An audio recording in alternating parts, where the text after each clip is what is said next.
Break के बाद स्वागत है आपका हमारे इस खास कार्यक्रम महासंग्राम में। आज मिल्कीपुर उपचुनाव के परिणाम आ रहे हैं, रुझान आ रहे हैं और उसी तरह से दिल्ली विधानसभा में जो 2025 में चुनाव हुए हैं उसके भी परिणाम आ रहे हैं। आपकी हालत पतली है। बीजेपी रुझानों में बहुमत के आंकड़े को पार कर गई है। एक बड़ी खबर आ रही है। बड़ी खबर आपको बता दें, 27 सीटों पर आम आदमी पार्टी आगे चल रही है। ताजा जो आंकड़े हैं उसमें बीजेपी 42 सीटों पर आगे चल रही है और कांग्रेस शुरू से ही एक सीट पर आगे चल रही है। तो आम आदमी पार्टी 27 सीटों पर आगे चल रही है, बीजेपी 42 सीटों पर आगे चल रही है, कांग्रेस एक सीट पर आगे चल रही है। इस तरह से एक देख सकते हैं कि आपके हाथ से दिल्ली की कुर्सी खिसकती हुई देखी जा रही है। अगर यही रुझान परिणामों में तब्दील हो गए तो बीजेपी की सरकार बहुमत से दिल्ली विधानसभा में बन जाएगी। और वहीं अब देखिए 39 सीटों पर बीजेपी आगे चल रही है, माफ कीजिएगा, और आम आदमी पार्टी 30 सीटों पर आगे चल रही है। चमत्कारिक परिवर्तन यहां पर देखने को मिल रहा है। थोड़ी देर में कभी धड़कनें बढ़ जाती हैं, कभी घट जाती हैं, लेकिन फिर भी बीजेपी बहुमत के आंकड़े को पार कर रही है रुझानों में। लेकिन अगर जो इसी तरह से आम आदमी पार्टी धीरे धीरे सरकती हुई आगे पहुंच गई तो आम आदमी पार्टी भी सरकार बना सकती है। लेकिन अभी तक तो जो आंकड़े दिख रहे हैं 30 सीटों पर भी आम आदमी पार्टी आगे, 39 सीटों पर बीजेपी आगे चल रही है और कांग्रेस एक सीट पर आगे है। एक बड़ी खबर और आ रही है, आपको बताइए। एक बड़ी खबर, जम्मू कश्मीर के सीएम उमर अब्दुल्ला का जो तंज आया है, जो एक्स पर एक जीआईएफ पोस्ट किया है और लिखा है और लड़ो। यानी कि जो आम आदमी पार्टी का परिणाम यहां पर दिख रहा है उसमें लिखा है और लड़ो एक दूसरे से। जरा सुनिए, ये जीआईएफ तंज कसा है उन्होंने इंडिया गठबंधन पर। चलिए ये देखिए, ये वीडियो पोस्ट किया है, जीआईएफ पोस्ट किया है एक्स हैंडल पर और उस पर लिखा है कि और लड़ो एक दूसरे से, समाप्त कर दो एक दूसरे को।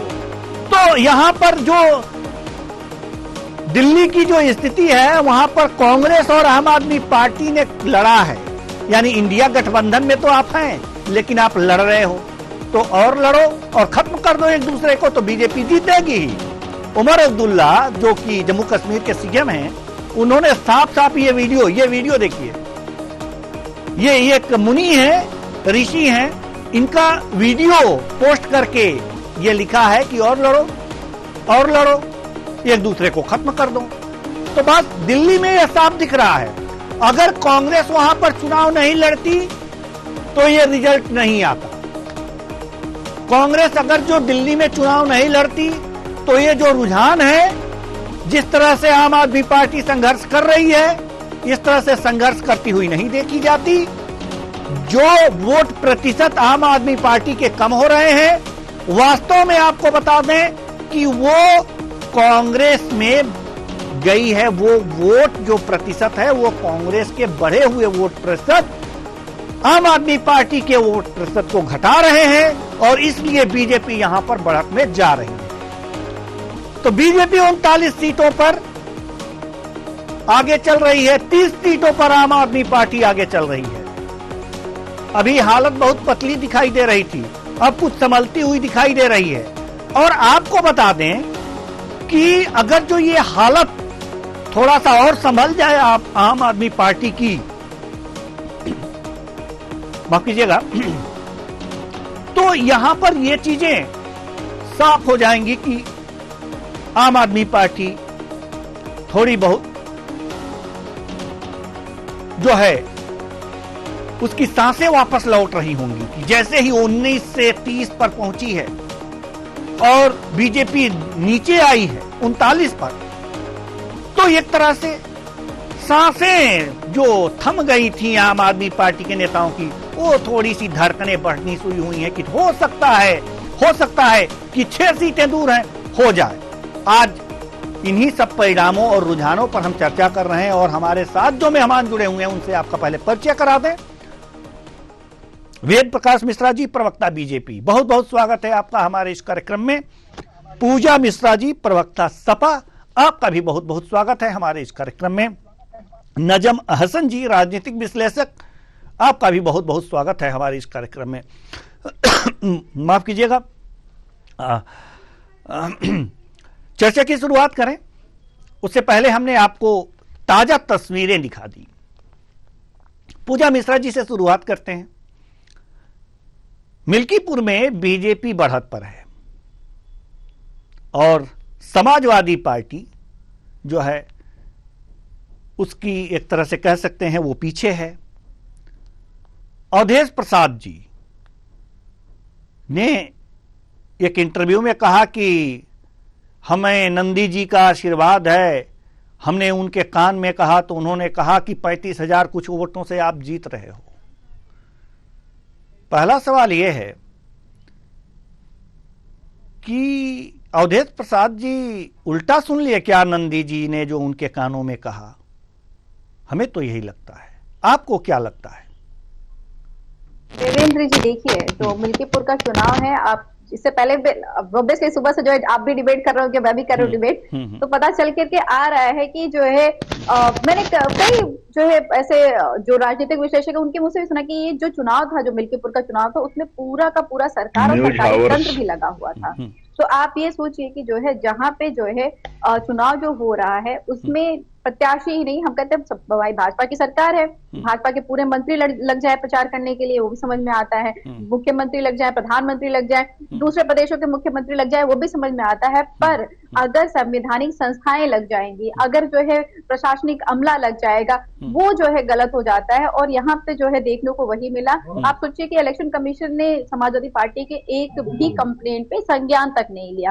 अब जो है जो भी परिणाम आता है, परिणाम तो आपको पता है कि हार या जीत ही होता है, पर अगर ये संज्ञान लेती रहती इलेक्शन कमीशन, जो हम साथ के साथ में जा रहे थे देवेंद्र जी, तो जो भी परिणाम आता हम भी मानने को तैयार होते कि भाई ठीक है, जनता का जनादेश, चाहे वो हमारे पक्ष में होगा या विपक्ष में होगा। पर यहाँ पे अगर अभी भी मैं तो अगर पक्ष में भी आ जाता है ना, तो भी इलेक्शन कमीशन की जो रवैया रहा है उसको डिनाई नहीं किया जा सकता है कि आपने संज्ञान ही नहीं लिया। आप कहते हैं कि जो है समाजवादी पार्टी जो भी बातें कह रही है तब वो गलत है, अगर आपको गलत लगता तो आप उस पर संज्ञान तो लेते, आपने संज्ञान ही नहीं लिया। तो ये दर्शाता है कि पूरा का पूरा तंत्र लगा हुआ। अभी भी जो है हम अब जैसे जो 9 सीटों पे जो बाई इलेक्शन हुआ था उसका भी परिणाम इसी तरीके से देखने को मिला हुआ था। जब तक लोकतांत्रिक तरीके से, पारदर्शी तरीके से वोटिंग नहीं होता है, तब तक परिणाम कितना जस्टिफाइड है ये कहना जो है देवेंद्र जी मुश्किल है। और आप कह रहे कि गलत सुन लिया कि सही सुन लिया, ये तो जो है आपको अवधेश प्रसाद जी बता पाएंगे। गलत सही नहीं सुना होगा, अपना मेहनत है, मेहनत के बलबूते पे जो नंदी जी कहेंगे, अगर जो नंदी जी कान में कहेंगे तो सही ही कहेंगे और उसका परिणाम उलट थोड़ी होगा। तो हमें लग रहा है कि नंदी जी ने उल्टा, नंदी जी ने कहा सही, अवधेश प्रसाद जी ने सुना उल्टा। लेकिन यहां पर कुछ तिरछे बैठे हुए हैं हमारे वेद प्रकाश जी मिश्रा जी, अगर जो हमारी तरफ रुख कर लें तो बेहतर होगा। तिरछा तो सभा को होना चाहिए, लेकिन आप तिरछे क्यों हैं ये समझ में नहीं आता। मिल्कीपुर आप जीत रहे हैं, दिल्ली में बहुमत जो रुझान है वो बता रहा है कि आप बहुमत से सरकार बनाने जा रहे हैं। अगर यही बना रहा, आपका यही चीजें, यही स्थिति बनी रही, यही रुझान बने रहे, तो बहुमत से आप सरकार बनाएंगे दिल्ली में, तो आपके चेहरे पे तो खुशी होनी ही चाहिए। खुश रहिए, मुस्कुराते रहिए। लेकिन सवाल यहां पर यह है कि यह मुस्कुराहट कांग्रेस के तेज होने से आई है आपके चेहरे पे। एक सीट पर वो आगे है, उसके वोट प्रतिशत जो बढ़े हैं वो आम आदमी पार्टी से कटे हैं। तो ये जो दिख रहा है, अगर कांग्रेस तेज नहीं हुई होती तब भी क्या यह मुस्कुराहट बरकरार रहती? कुशवाहा जी, आपको और अपने सभी साथियों को मेरा नमस्कार और आपके दर्शकों को मेरा नमस्कार। जी नमस्कार। देखिए, आपसे इसके पूर्व में भी चर्चा भी 2 दिन पहले हुई थी इसी विषय पर जी। तो मैंने आपसे ये कहा था कि दिल्ली में जनता जो है वो इस बार बदलाव चाहती है। क्योंकि आम आदमी पार्टी ने अपने कार्यकाल के दौरान जब भी उनसे जनता ने कोई काम की डिमांड की और कहा ये काम क्यों नहीं हो रहा है, आप इस काम को करिए, तो उन्होंने कहा कि एलजी साहब हमको काम नहीं करने दे रहे हैं और माननीय प्रधानमंत्री जी या गृह मंत्री जी हमको काम नहीं करने देते हैं, भाजपा सरकार हमको काम करने नहीं देती। तो इस तरीके का आरोप लगा करके उन्होंने जनता को गुमराह करने का काम किया। मैंने पहले भी कहा था कि मूल्यांकन ये है कि जनता ने ये निर्णय ले लिया है इस बार कि बेहतर ये होगा कि हम दोनों जगह एक ही सरकार रखें और उनका आशीर्वाद मिलेगा तो भारतीय जनता पार्टी की दिल्ली में सरकार बनेगी। और जिस तरीके का एजेंडा आम आदमी पार्टी का रहता है उससे वहां की जनता को निजात मिलेगी और जिन कामों को सजगता के साथ किया जा सकता है और ये उसको रोक करके और फिर आरोप प्रत्यारोप का दौर चलाते हैं तो इससे वहां की जनता को निजात मिलेगी। ऐसा मूल्यांकन किया गया था और वही मूल्यांकन सही साबित हो रहा है। अब आपने एक प्रश्न किया है कि कांग्रेस वहां पर इस तरीके की लड़ाई में न होती तो शायद आपको लाभ न मिलता। देखिए, कांग्रेस जो है मूल रूप से अपने में ही लड़ रही है, उसके लिए किसी की मदद नहीं करते हैं, उनको अपने वजूद बचाने की लड़ाई लड़नी है। तो मैंने ये कहा था कि जब कांग्रेस लड़ाई लड़ रही है तो इतना हो सकता है कि कांग्रेस का वोट प्रतिशत बढ़ जाए, लेकिन वो कुछ दिल्ली में ऐसा कर पाएंगे कि जो लड़ाई में रहेंगे, ऐसी संभावना ना के बराबर थी। और आप सब जो मीडिया के हमारे वरिष्ठ लोग हैं उन सब का भी मूल्यांकन हमारे सामने आया था, इस विषय पर विस्तार से चर्चा हुई थी। तो उसी तरीके के परिणाम हैं और जनता का जो जनादेश है वो सिरोधार्य है और सबको स्वीकार ही करना होता है। तो इसलिए हम ये तो नहीं कह सकते हैं कि वहां हमने कुछ ऐसा किया है, ये सब जनता का निर्णय है। जो निर्णय जनता का आएगा वो सहर्ष सिरोधार्य है। अगर वो हमें सत्ता में बैठालते हैं तो भी ठीक है और अगर हमको वो मौका नहीं देते हैं तो भी ठीक है, क्योंकि हम तो काफी दिन से दिल्ली की सत्ता से बाहर हैं और इस बार अवसर प्राप्त हो रहा है तो जनता की कसौटी पर खरे उतरने का काम करें। लेकिन मिल्कीपुर के बारे में नहीं, मिल्कीपुर के बारे में सपा ये कह रही है कि चुनाव आयोग एक तरह से अप्रत्यक्ष रूप से सपा कह रही है कि चुनाव आयोग एक तरह से चुनाव लड़ा है, उसने किसी शिकायत पर ध्यान ही नहीं दिया। वो जी नहीं, माननीय अखिलेश जी ने एक लिस्ट जारी की थी कि किन किन अधिकारियों ने वहां पर चुनाव में धोखाधड़ी करने में भारतीय जनता पार्टी का सहयोग किया है। बेहतर यह है कि पूरे प्रत्यक्ष प्रमाणों के साथ वो चुनाव आयोग में अपनी बात रखें और चुनाव आयोग एक निष्पक्ष एजेंसी है तो वो निश्चित रूप से उसकी जांच पड़ताल करके और उनके जो बात है उसको जनता के सामने लाएंगे। अब हम कोई भी जवाब चुनाव आयोग की तरफ से दें तो ये उचित भी नहीं है और हमारा ये दायित्व भी नहीं है। जो आरोप वो चुनाव आयोग पर लगा रहे हैं उसका जवाब चुनाव आयोग को देना है, उसके लिए भारतीय जनता पार्टी जिम्मेदार नहीं है। लेकिन चुनाव की हार को चुनाव आयोग के ऊपर दोष लगा करके या ईवीएम पर दोष लगा करके या अधिकारियों पर दोष लगा करके या भारतीय जनता पार्टी की सरकार पर दोष लगा करके उस हार से बचना ये संवैधानिकता नहीं है, ये जनता के जनादेश का अपमान है। अगर वहां की जनता आपको जनादेश नहीं देती है तो उसे सहार स्वीकार करिए और तैयारी करिए, अगले चुनाव में फिर मैदान में आइएगा। ठीक है, ठीक है। नजम हसन जी हमारे साथ राजनीतिक विश्लेषक महोदय जुड़े हुए हैं। मिल्कीपुर एक तरह से नाक का सवाल बना हुआ था, बीजेपी आगे है, क्या कहेंगे? जो इतने आरोप सपा ने लगाए हैं उन आरोपों में दम था या मतदान के बाद आभास हो गया था सपा को कि यहां से हमारी सीट जाने वाली है, इसलिए इस तरह के आरोप लगाए जा रहे थे?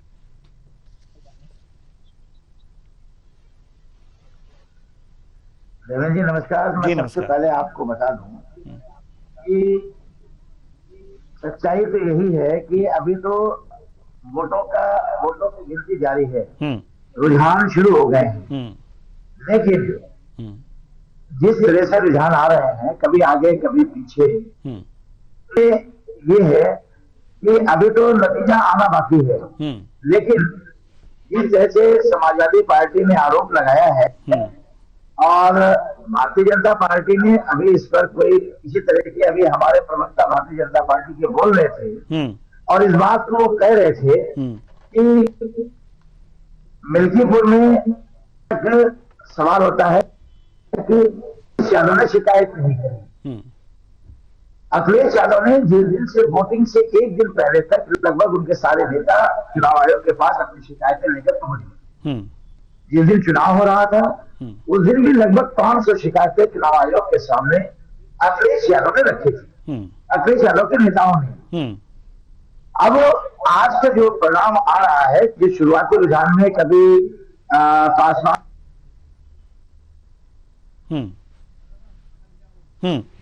जी आगे होता है, जी आगे चल रहे हैं, लेकिन ये जो परिणाम जिस तरह से पूर्व में चुनाव हुआ तो ये तो सभी ने देखा है। और वैसे भी हम कल भी मैंने इस बात को कहा था कि अभी परिणाम आना है, मुकाबला बहुत कठिन समाज।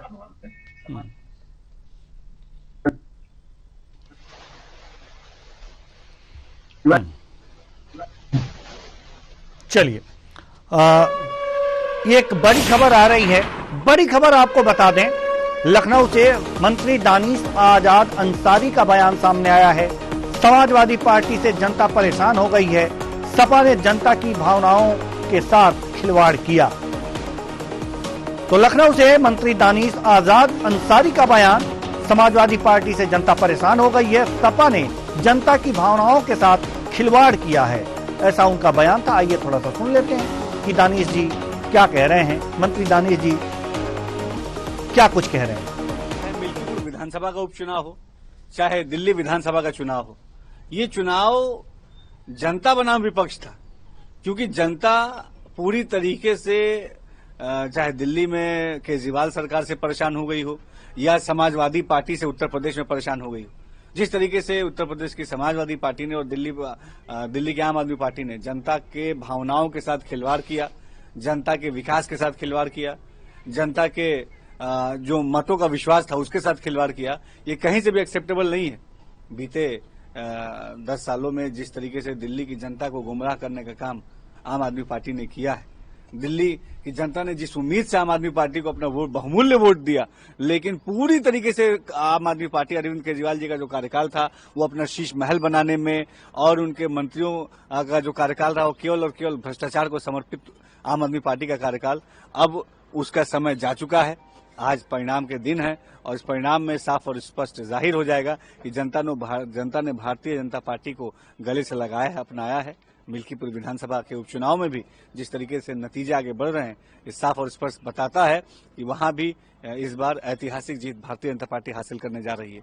देखिए, चाहे मिल्कीपुर विधानसभा का उपचुनाव हो, तो ये आपने देखा कि किस तरह से मंत्री दानिश आजाद अंसारी ने यह बयान दिया है कि जनता परेशान हो गई थी सपा से। एक बड़ी खबर आ रही है। 27 सीटों पर आम आदमी पार्टी आगे चल रही है, बीजेपी 43 सीटों पर आगे चल रही है। लेकिन कांग्रेस जहां पर बढ़त बनाए हुए थी एक सीट पर, वो भी उसके हाथ से चली गई है और हमें लग रहा है कि ये सीट जाकर के आम आदमी पार्टी में जुड़ी है। तो आम आदमी पार्टी 27 सीटों पर आगे है, 43 सीटों पर बीजेपी आगे है, यानी कि अभी भी बहुमत से 7 सीट आगे चल रही है बीजेपी अपने रुझानों में। तो 47 और माफ कीजिएगा, आम आदमी पार्टी 27 और 43 सीटों पर बीजेपी आगे चल रही है। अब फिर एक बार और परिवर्तन हुआ, 28 सीटों पर आम आदमी पार्टी आगे और बीजेपी 42 सीटों पर आगे चल रही है, यानी कि आम आदमी पार्टी और बीजेपी में कड़ी टक्कर है। कांग्रेस 0-0 2020 की बात करें तो 0-0 पर थी, शुरुआत में एक सीट पर आगे थी, लेकिन अब वो 0-0 हो गई है। आम आदमी पार्टी और बीजेपी में ही टक्कर है। 42 सीटों पर बीजेपी आगे है, आम आदमी पार्टी 28 सीटों पर आगे है।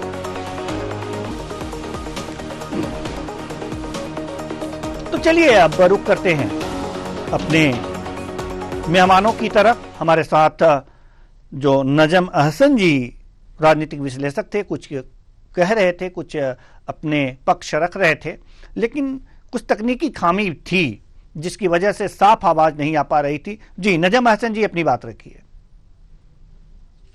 जी, मैंने ये कहा कि मिर्जापुर के चुनाव को लेकर जिस तरह से दोनों पार्टियां बहुत ही कड़ा दिलचस्प और अच्छे मुकाबला है, और ऐसा मुकाबला मैंने पहली बार देखा कि वहां पे जिस तरह से आरोप तो समाजवादी पार्टी लगाती रही है।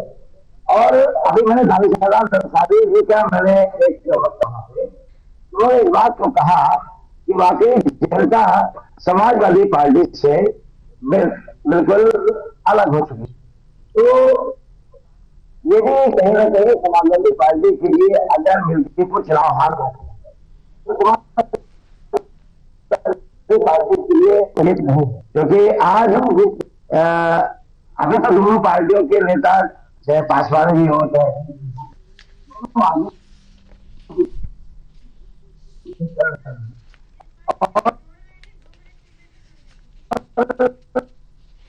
चलिए नजम अहसन जी, आपकी आवाज हम तक सही नहीं आ पा रही है, शायद नेटवर्क की प्रॉब्लम है आपके साथ, तो हम आएंगे आपके पास। वेद प्रकाश मिश्रा जी, हम आपकी तरफ रुख करते हैं। आवाज भी साफ है, तस्वीर भी साफ है, आज क्या कहने हैं बीजेपी के, मुस्कुराहट भी बहुत तेज है, आपके चेहरे पे कमल खिलता हुआ दिख रहा है, दिल्ली में कमल खिलता हुआ, मिल्कीपुर में कमल खिलता हुआ, सब चीज आज आप ही का लग रहा है, बीजेपी का ही लग रहा है। इतने बड़ी संख्या में पूर्ण बहुमत में बीजेपी दिल्ली में आ पाएगी, क्या आप लोगों ने ऐसा आकलन किया था?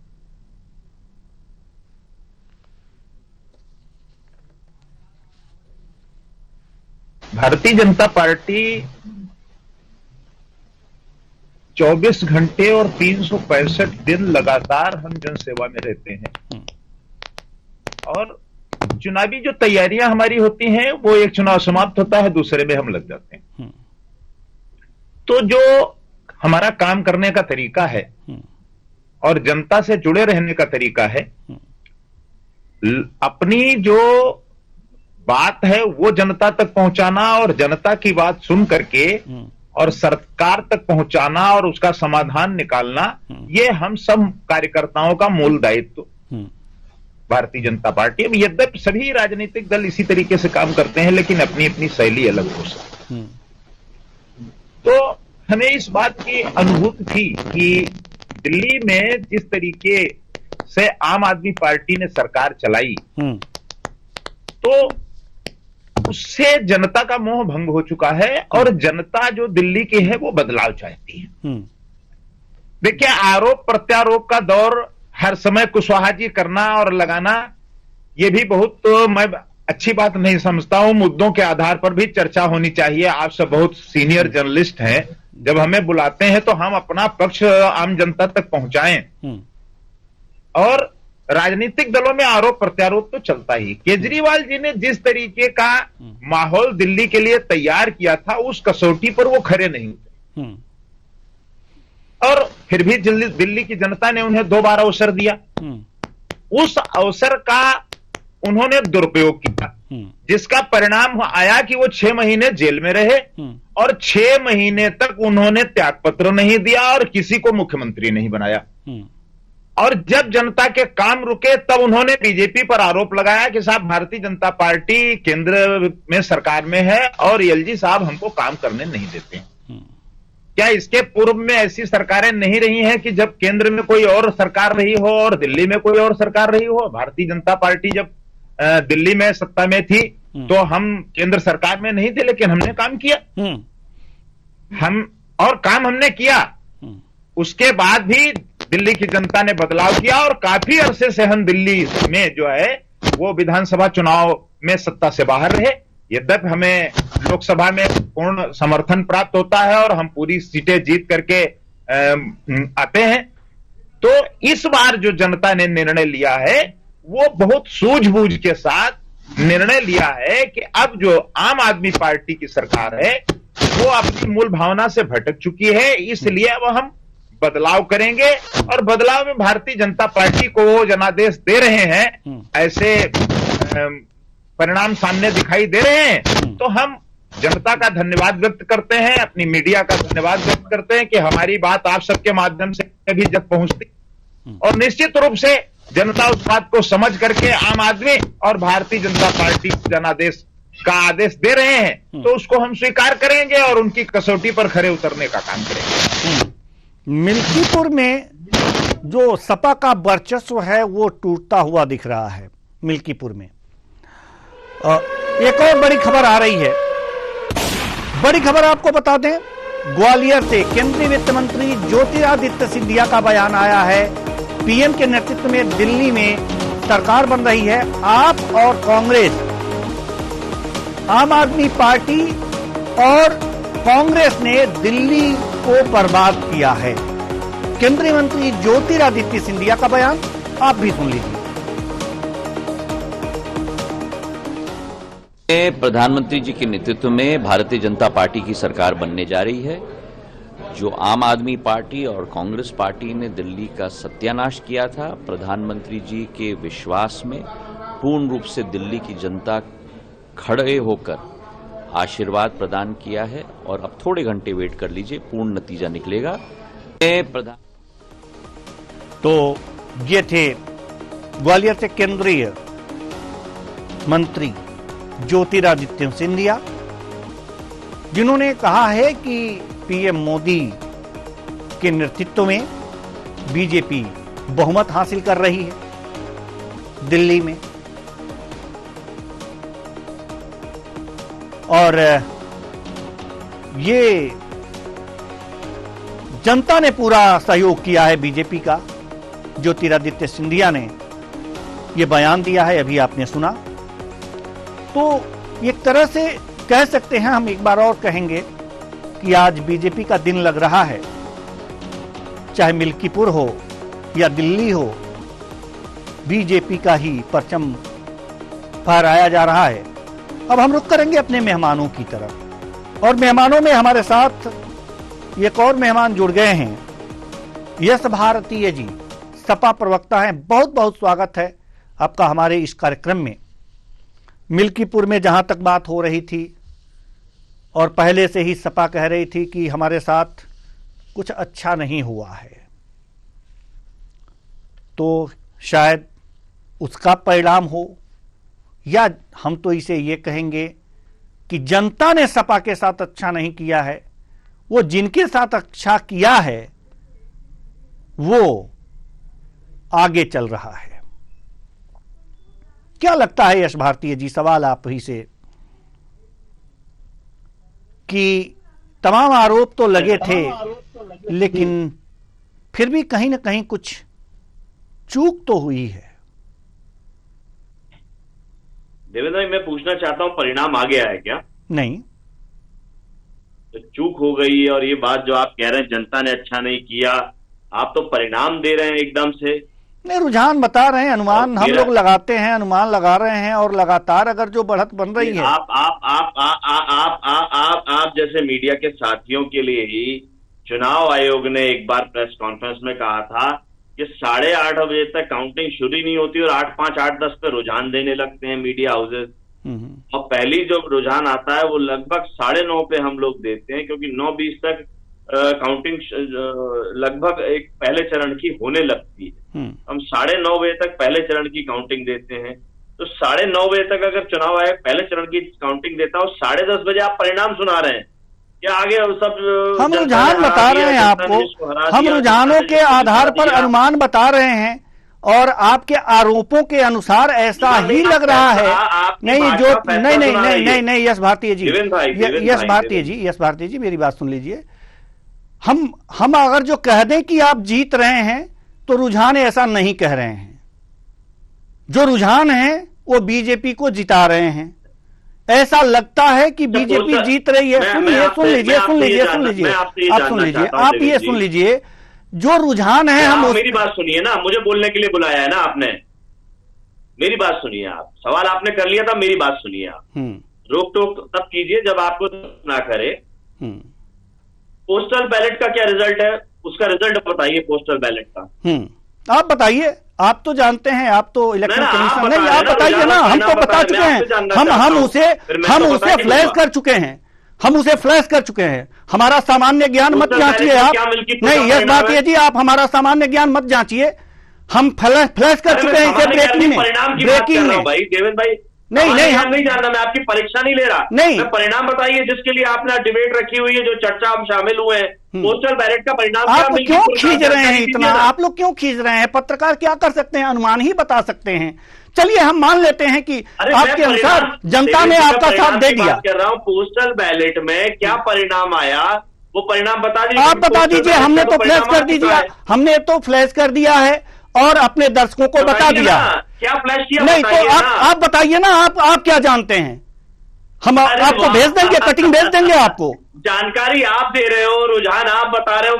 बिल्कुल हम जानकारी दे रहे हैं, रुझान बता रहे हैं हम पोस्टल बैलेट का। आप बताइए आपके पास क्या रुझान है? आप बताइए आपके पास क्या रुझान है? आपने मुझे शामिल किया है चर्चा में, मैं मिल्कीपुर का पोस्टल बैलेट का परिणाम जनता के सामने जानना चाहता हूं, आप बता दीजिए। जी, बीजेपी उसमें आगे थी। जब आप कुछ बात कर रहे हैं जी रुझानों के आधार पे। हाँ, रुझानों के आधार पे ही मैं बता रहा हूँ, एग्जैक्ट फिगर भी बता रहा हूँ। मैं तो परिणाम की बात कर रहा हूँ, पोस्टल बैलेट का परिणाम आ गया है। हाँ, उस परिणाम को बता दीजिए। जी, 3000 कुछ वोटों से वहां पर बीजेपी आगे थी। आप बताइए। आगे नहीं थी, परिणाम बताइए ना। नहीं, परिणाम क्यों बताएं हम? ये तो सब इंक्लूड किए जाएंगे ना। आगे थी, इतने परिणाम आए थे। चलिए मैं आपकी जानकारी के लिए बता दूं, पोस्टल बैलेट में लगभग 422 वोट से समाजवादी पार्टी वहां पे जीती है। चलिए आप जीत गए। आपको अपडेट कर लीजिए, अगर अपडेट नहीं है तो ठीक है। दूसरी बात, इन रुझानों पे परिणाम नहीं है, रुझानों से एक आकलन होता है, आकलन पे आप बात कर सकते हैं। आपने तो फैसला जो है जनता ने जिनको निराश किया है हम उनसे बात कर लेते, तब आपने मेरे से चर्चा की शुरुआत करी। नहीं, ठीक नहीं है। नहीं ठीक है, हम रुझानों के अनुमान पे आपको बोलने दीजिए जी, मुझे बोलने दीजिए। हाँ, बोलने से मत रोकिए। ठीक है। आपने जो बोलना था आपने बोल लिया, अब मुझे बोलने दीजिए।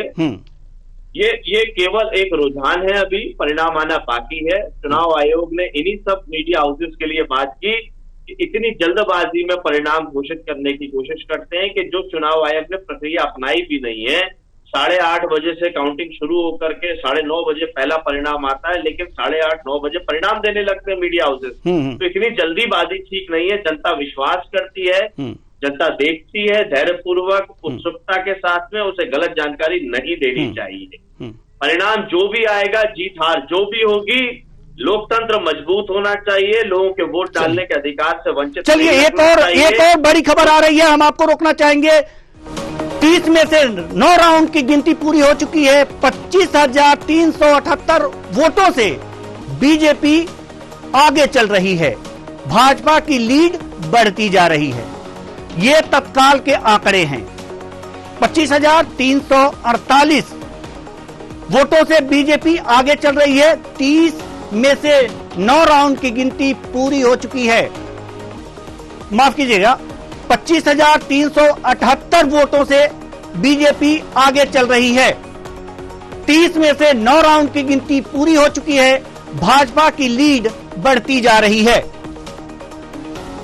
अब हम अपने मेहमानों की तरफ रुख करेंगे। यह ताजा है, अब आप क्या कहेंगे? यस भारतीय जी, मुझसे सवाल कर रहे हैं आप? जी आप ही से। देखिए, मेरी बात आपने रोक दी थी परिणाम बताने में। चुनावी जीत हार अपनी जगह है। लोकतंत्र मजबूत हो, लोगों के वोट डालने के अधिकार से उनको वंचित ना रखा जाए। हर व्यक्ति का वोट अमूल्य है, उस वोट को डालने से उसको वंचित नहीं रखना चाहिए। हमने जिस तरीके के फुटेज देखे कि जिस तरह की फुटेज आए कि एक व्यक्ति 6 वीडियो वोट डालने की बात कर रहा है, बोगस वोटिंग की बात हो रही है, आईपीएस अधिकारी पहचान पत्र चेक कर रहे हैं जो उनका अधिकार क्षेत्र नहीं था, चुनाव आयोग को लगभग हमने 500 शिकायतें करी।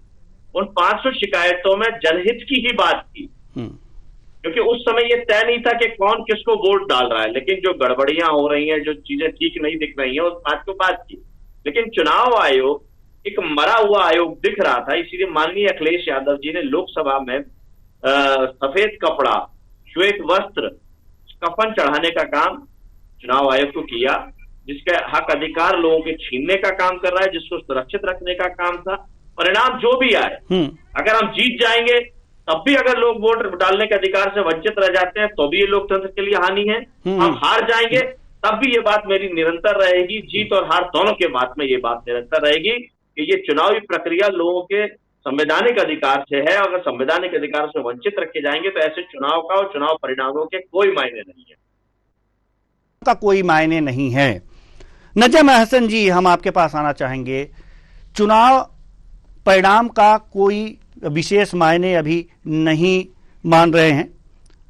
चलिए, नजम अहसन जी से हमारा संपर्क टूट गया है। वेद प्रकाश मिश्रा जी, क्या लगता है आपको, मिल्कीपुर में जो भी आरोप लगाए जा रहे हैं सपा के द्वारा,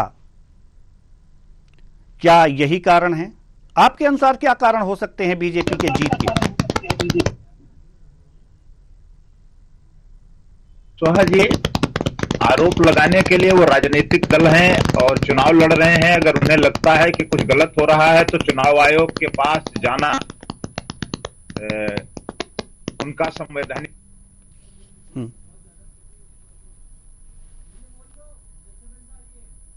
के ऊपर समाजवादी पार्टी द्वारा जो जी वेद प्रकाश मिश्रा जी, शायद आपकी तरफ से कुछ तकनीकी खामी दिख रही है, कुछ आवाजें आ रही हैं जो डिस्टर्ब कर रही हैं, तो उसे आप दुरुस्त कर लें। चलिए, अब बड़ी खबर की ओर रुख करते हैं, तब तक ये तकनीकी दुरुस्त कर ली जाएगी। ये एक बड़ी खबर आ रही है। बड़ी खबर आपको बता दें, ये बिहार से है। आसपा प्रमुख चंद्रशेखर आजाद का बयान सामने आया है। दिल्ली के नतीजों पर आजाद बोले हैं कि अभी जो चीजें हैं स्पष्ट नहीं हैं, अभी जो चीजें हैं स्पष्ट होने में घंटों लगेंगे, यानी कि धैर्य रखना चाहिए। चंद्रशेखर आजाद का बयान, आसपा प्रमुख चंद्रशेखर आजाद का बयान आया है बिहार से। दिल्ली के नतीजों पर उन्होंने कहा है कि अभी चीजें स्पष्ट होने में घंटों लगेंगे। आइए सुनते हैं। राजीव कुमार जी का जवाब सुना था पिछली प्रेस कॉन्फ्रेंस में। उन्होंने कहा कि 9:30 बजे मेरा पहला जो है रिजल्ट आता है, पहली जो है काउंटिंग का रुझान, जो भी वोट मिले वो स्पष्ट होता है। और मैंने 8:15 बजे देखा कि बहुत आगे कोई चल रहा था, बहुत पीछे चल रहा था। अभी तो मुझे लगता है कि पहले दूसरे राउंड की गिनतियां हुई हैं, अभी तो बहुत कुछ स्पष्ट होगा, कई घंटे लगेंगे, तब जाके पता रहेगा।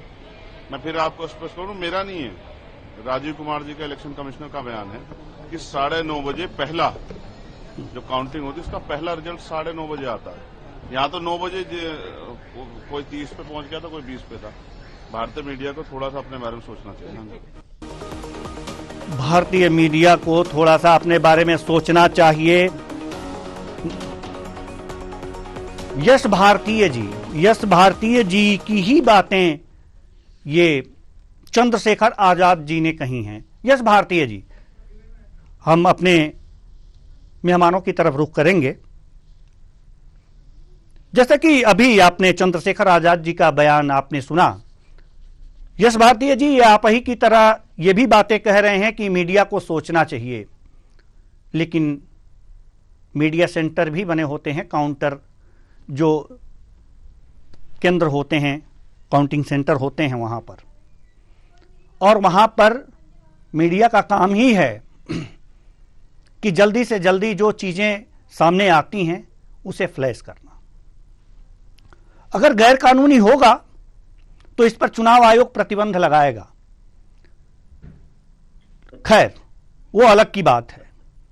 आपने भी यही कहा, चंद्रशेखर जी ने भी यही कहा कि फ्लैश करते हैं। फ्लैश हम लोग करते रहेंगे। जब चुनाव आयोग प्रतिबंध लगा देगा और कुछ ऐसी बातें कहेगा तो जरूर हम लोग इस पर विचार करेंगे। देवेंद्र भाई, एक चीज और, चुनाव आयोग खुद इस बात पे अपनी तकलीफ बता रहा है कि हम ऐसा करते नहीं है, लेकिन मीडिया हाउसेज ऐसा कर देते हैं। ना चंद्रशेखर जी ने वो बात कही है, ना मैंने कही है बात, चीफ इलेक्शन कमिश्नर ने बात कही है कि मीडिया हाउसेज ऐसा करते हैं। कहां से आंकड़े लाते हैं? जब मीडिया गिनती नहीं हुई तो आंकड़े कहां से ले आए? किसको आगे और किसको पीछे ले आए? चलिए ये अलग विषय है, ये अलग विषय है, इस पे हम लोग चर्चा कर लेंगे। यही विषय है नहीं, ये अलग विषय है, ये अलग विषय। ये विषय यहाँ पर ये है कि समाजवादी पार्टी का जो गढ़ था मिल्कीपुर, वो हाथ से चला गया।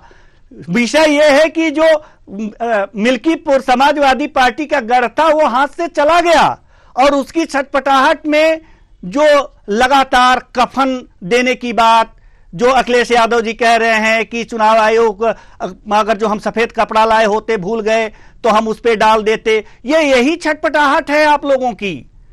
जब जनता की बातें नहीं सुना जाता, रोना धोना, देख लीजिए, रोना धोना भी काम नहीं आया आप लोगों का। हमको यह लग रहा है कि जो रोना धोना जो रोना धोना लगा था ना आप लोगों का, यश भारतीय जी, कि यहां रो दिया, मंच पे रो दिया, क्या लगता है वो काम आया? नहीं, जी बोलने ही नहीं दे रहे हैं देवेंद्र जी। नहीं, यश भारती जी बोलिए, आप बोलिए। हाँ, आप परिणाम बता रहे हैं कि काम नहीं आया और हम हार गए। अभी से आप परिणाम नहीं, रुझान में हम रुझान की बात कर रहे हैं, हम रुझान परिणाम में, ये परिणाम तब्दील होंगे, बताने लगते हैं उनकी घोषणा से पहले, उसी पे चिंता जाहिर कर। अरे आपके तो सांसद महोदय, सुनिए, अभी तो हम रुझान बता रहे हैं। आपके सांसद महोदय जरा वो बाइट प्ले कीजिएगा। उन्होंने तो एकदम काउंटिंग करके बता दिया था कि इतने वोट से हम जीत रहे हैं, 35,000 कुछ वोट से। जरा वो अवधेश प्रसाद जी का बाइट प्ले करा करके हमारे यश भारतीय जी को दिखाइए। तो ये तो चुनाव आयोग से भी आगे निकल गए। नहीं, आपने तो चुनाव नहीं, सपा जो है चुनाव आयोग से आगे निकल गई। प्ले कीजिए, जरा बाइट प्ले कीजिए। किसी के अनुमान नहीं बता रहे हैं आप। नहीं, आप अनुमान नहीं, हम बता रहे हैं, जो रुझान बता रहे हैं, रुझान जी। सुन लीजिए, सुन लीजिए। मैं सूर्यकुंड गया था, सूर्य भगवान जहाँ, तो वहां दर्शन कर रहे थे, तो वहां एक पुजारी ने कहा नंदी भगवान के कान में कुछ कह दीजिए। नंदी भगवान कान में हमने आशीर्वाद मांगा, तो नंदी भगवान के आशीर्वाद में हमें सुनाई पड़ा कि जा अजीत प्रसाद 35,612 वोट से जीत रहे हैं, जाओ परेशान न हो। 35,412 वोट से आप जीत रहे हैं। ये तो काउंटिंग से पहले ही गणना कर दिए आप लोग। ये सांसद महोदय, अयोध्या के सांसद महोदय की गणना है कि उनको बता दिया नंदी जी ने, तो ये काउंटिंग करने की आवश्यकता क्या थी? जीत घोषित कर देते। आप देवेंद्र भाई चुनौती दे रहे हैं नंदी जी को। हम नहीं चुनौती दे रहे हैं, उन्होंने आप लोग झूठा साबित कर रहे हैं नंदी जी को। नंदी जी को आप लोग झूठा साबित कर रहे हैं सर। भारतीय जनता पार्टी आपको छोड़ेगी नहीं, सनातनी विरोधी आपको पाकिस्तान तक छोड़ के आएगी भारतीय जनता पार्टी। अच्छा, तो भारतीय जनता पार्टी से ही पूछ लेते हैं कि वो आपको छोड़ रही है पाकिस्तान या पत्रकारों को छोड़ रही है पाकिस्तान? हम तो समाजवादी हैं, हम सर बात सुन लेते, सारी बातों को स्वीकार कर लेंगे। चलिए, अब बात आपके समझ में आ गई। आरएसएस के लोग नहीं छोड़ेंगे आपको। बिल्कुल, आपको पाकिस्तान छोड़ के आएंगे। बिल्कुल। अब देख लेते हैं, पूछ लेते हैं बीजेपी से कि पत्रकारों को पाकिस्तान छोड़ रही है या समाजवादी पार्टी को पाकिस्तान भेज रही है। जी, क्या कहेंगे वेद प्रकाश मिश्रा जी? देखिए कुशवाहा, ये प्रमुखता के साथ कह रहे हैं कि कान में जब उन्होंने कहा तो उन्होंने उनको संख्या बता दी। क्या इसके पूर्व में भी नंदी भगवान या भगवान राम या भगवान कृष्ण भोले बाबा की शरण में कभी जाने क्या होती है? चुनाव के दौरान अगर भगवान का नाम ले लो तो ये लोग घोषित कर देते हैं कि भारतीय जनता पार्टी वो धर्म की राजनीति कर रहे हैं। तो इसका धर्म से कोई लेना देना नहीं है। तो सनातन ये विरोधी लोग हैं। देखिए देवेंद्र भाई आ गए ना धर्म के ठेकेदार। आपने नंदी का अपमान किया था, पाकिस्तान भेज देंगे आपको। उनको बताइए कुछ हम इन्हीं के पास है तो साथ की कृपा कुछ होती है और कुछ हाथ का जो ग्राफ था कम हो। दूसरी बात रही बात जो बता रहे हैं कि भारतीय जनता पार्टी जो है वो आपको पाकिस्तान छोड़ करके आएगी, तो हम आप सबका पूरा सम्मान, पूरी निष्ठा, पूरी प्रतिष्ठा के साथ भारतीय जनता पार्टी मीडिया का करती है। हमको मीडिया के ऊपर कोई प्रश्न नहीं उठाना है। आप 8 बजे घोषित करें, आप 10 बजे घोषित करें, आप रुझान 7 बजे सुबह में दें। मुझे पता है कि मीडिया को जिस दिन चुनाव का विश्लेषण करना होता है उस दिन मीडिया के साथियों की क्या स्थिति होती है, हमने इसका मूल्यांकन किया है। हम मीडिया के साथ रहे हैं, हमने मीडिया सेल में काम किया है। तो सुबह 4 बजे से डिबेट की पीरियड शुरू हो जाती है कि साहब सुबह चुनाव परिणाम एंकरिंग करती है या इसका चुनाव परिणाम होता है।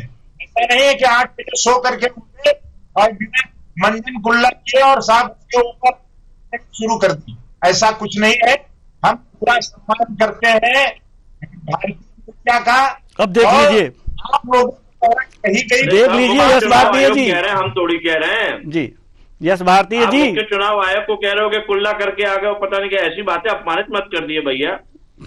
आपके तो साथी हैं, संवैधानिक संस्थाएं आपको पूरा सहयोग कर रहे हैं, उसके बाद आप ऐसी असहयोग की भावना कह रहे हो उनके लिए, ऐसा अत्याचार मत कीजिए।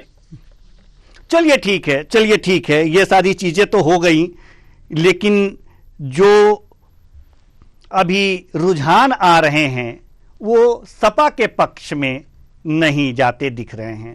क्योंकि अब समय हो गया है यश भारतीय जी, आपसे और भी चर्चाएं हम करेंगे और अगर जो आप समय देंगे तो और चर्चाएं होंगी, बेहतरीन चर्चाएं होंगी, लेकिन वक्त वो चला है। मैं हमेशा उपलब्ध हूं देवेंद्र भाई जी। हम लोग समाजवादी पार्टी के लोग हैं, भागने वाले नहीं, हर सवाल का जवाब देंगे। प्रेस कॉन्फ्रेंस भी हमारे नेता करते हैं और हर सवाल का जवाब देते हैं, गलती को भी स्वीकार करते हैं और अच्छाई को आगे बढ़ाने का प्रयास करते हैं। चलिए, ये अच्छी बात होनी चाहिए, ऐसा ही होना चाहिए। लेकिन वक्त हो चला है एक छोटे से ब्रेक का। बहुत बहुत धन्यवाद सभी मेहमानों का, आप आए और अपने अपने विचार साझा किए। तो अभी आपने देखा कि जब जीत मिलती है तो सीना गर्व से फूल जाता है, लेकिन हार मिलती है तो किसी पे ठीकरा फोड़ा जा सकता है। ये आज के इस कार्यक्रम में भी देखने को मिला। लेकिन वास्तव में कहने के लिए कुछ होना चाहिए ठोस। अगर हारते हैं तो भी और जीतते हैं तो भी। अगर जीतते हैं तो कुछ ऐसा ठोस कहिए कि हां उस पर विश्वास दिए, लेकिन अगर हारते हैं तो हारने का ठीकरा अगर आप अपने आप पे फोड़ते हैं तो वो बेहतर होता है, वो बेहतर होता है, वो सबसे अच्छा होता है। क्योंकि उससे मंथन करने की एक शक्ति आती है कि हां हम हार गए, कहां कमी थी उसको खोजें, न कि दूसरे में उस कमी को ढूंढें। तो आज हम ये कहेंगे कि जो रुझान हैं, अगर परिणाम बदल जाते हैं तो अलग बात है, लेकिन रुझानों पे हम कहेंगे हारती हुई सपा को कि कम से कम अपने अंदर झांके और ये देखे कि कहां कमी रही है। तो लेते हैं एक छोटा सा ब्रेक।